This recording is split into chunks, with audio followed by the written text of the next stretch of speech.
হাজো শুৱালকুছি বিধানসভা সমষ্টিত অগপ প্ৰাৰ্থীক প্ৰাৰ্থিত্ব দিয়াৰ তীব্ৰ প্ৰতিবাদ বিজেপিৰ।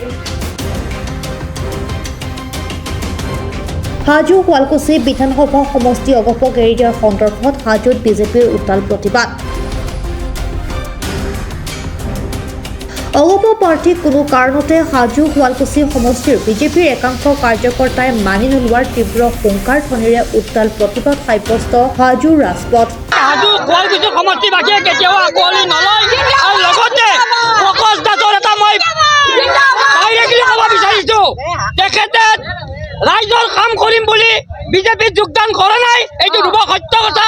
তেওঁ যদি এতিয়া যদি টিকেট দিওঁ বুলি ইউডিএফে কয়, ইউডিএফে যদি এতিয়া কয় যে প্ৰকাশ দাস তুমি আমাৰ তাত আহা, তোমাক টিকেট দিম, প্ৰকাশ দাসৰ টিকেটৰ লোভত বিজেপিলৈ আহিছে। এতিয়া আকৌ এজিপি সমষ্টিটো পোৱাৰ খোজকাঢ় চলাৰ পিছত আকৌ এজিপিত তেওঁ জইন কৰিলে। তেওঁ অকল টিকেটৰ লোভত আহিছে, ৰাইজৰ কাম কৰিব অহা নাই। মানে কথা যদি আপোনাৰ মই ক'ব কৈছোঁ, এজিপিক যদি বিজেপি এটা টিকেট দিয়েও সমষ্টিটো দিয়েও, কিন্তু পুৰণা এজিপিৰ মানুহ ইয়াতে প্ৰতিদ্বন্দ্বিতা কৰিব লাগিব। প্ৰকাশ দাসে যদি ইয়াতে প্ৰতিদ্বন্দ্বিতা কৰে, ইলেকশ্যন খেলে, তেতিয়াহ'লে প্ৰকাশ দাসক কোনেও হাজোবাসীয়ে নিদিয়ে। ইতিমধ্যে প্ৰকাশ দাসৰ কাৰ্যালয় জ্বলাবৰ কাৰণে আমি বিজেপি কৰ্মী প্ৰস্তুত ওলাই আহিছোঁ। হাজো শুৱালকুছি বিধানসভা সমষ্টি কোনোপধ্যেই অগপক এৰি নিদিয়াৰ হুংকাৰ হাজো বিজেপিৰ। আজি হাজোৰ পাহামেলাৰ ৰাজপথত বিজেপিৰ দলীয় কাৰ্যকৰ্তাই তীব্ৰ প্ৰতিবাদেৰে উত্তাল কৰি তোলে হাজোৰ ৰাজপথ।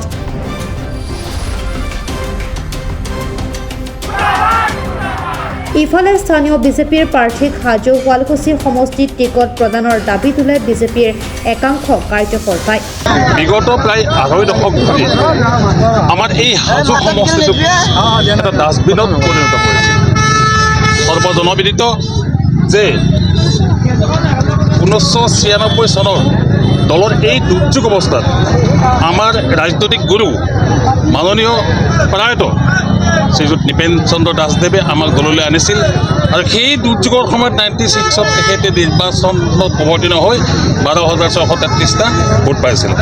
তাৰপিছত পৰৱৰ্তী সময়ত পূৰা 5 বছৰ ধৰি তেখেতে আমাক লগত লৈ সমষ্টিটোত সম্পূৰ্ণভাৱে আমি সাংগঠনিক কাম কাজ চলাই আছিলোঁ।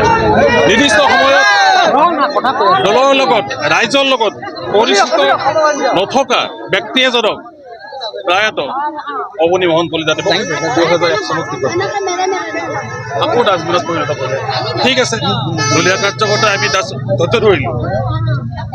2006 চন আহিল, তেতিয়াও সেই একেই অৱস্থা। এই সমষ্টিটোৰ লগত সেই সময়ত প্ৰায়ত ভূপেশ মালাকাৰদেৱ লাগি আছিলে, আমিও লগত লাগি আছিলোঁ। তো সেই সময়ত ভূপেশ মালাকাৰদেৱক টিকট নিদি আকৌ এটা আমাক ডাক্তৰ প্ৰসাদ নামৰ বছক তেখেতক টিকট দিলে, যাত সমষ্টিত যিজনৰ সমষ্টিত কোনো ধৰণৰ নাম কামে নাছিলে। আকৌ 2011 চনতো ঠিক তেনেকুৱা কণ্ডিশ্যন আন লোকে দিলে। বিগত 10 বছৰ আপোনালোকে জানে তেখেতো আমাৰ লোকেল নাছিলে। এতিয়া আমি বিচাৰিছোঁ ভাৰতীয় জনতা পাৰ্টি এজন প্ৰকৃত কাৰ্যকৰ্তা তথা আমাৰ স্থানীয় নেতাক প্ৰাৰ্থিত্ব প্ৰদান কৰিব লাগে। শেহতীয়াভাৱে আমি জানিব পাৰিছোঁ যে আমাৰ এই সমষ্টিটো তেখেতসকলে পুনৰবাৰ আমাৰ মিত্ৰজোঁট অসম গণ পৰিষদ দলক দিয়াৰ এটা কুচকাৱাজ চলি আছে।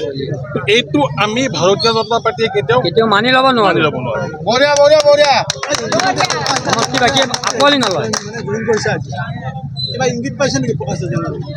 আমি শুনিছোঁ, তেখেতৰ বেলেগৰ ক্ষেত্ৰত মই মন্তব্য দিব বিচৰা নাই, কিন্তু আমি গণকাৰী যিটো কৰিছোঁ যে আমাৰ সমষ্টিটো পুনৰবাৰ মিত্ৰজোঁট এজিপি দলক দিয়াৰ কুচকাৱাজ চলাইছে, এইটো আমি কোনো কাৰণত বিজেপিৰ কাৰ্যকৰ্তা হিচাপে মানি নলওঁ। হাজোৰ পৰা কমলাকান্ত দাসৰ ৰিপৰ্ট, প্ৰাত টাইম ডিজিটেল।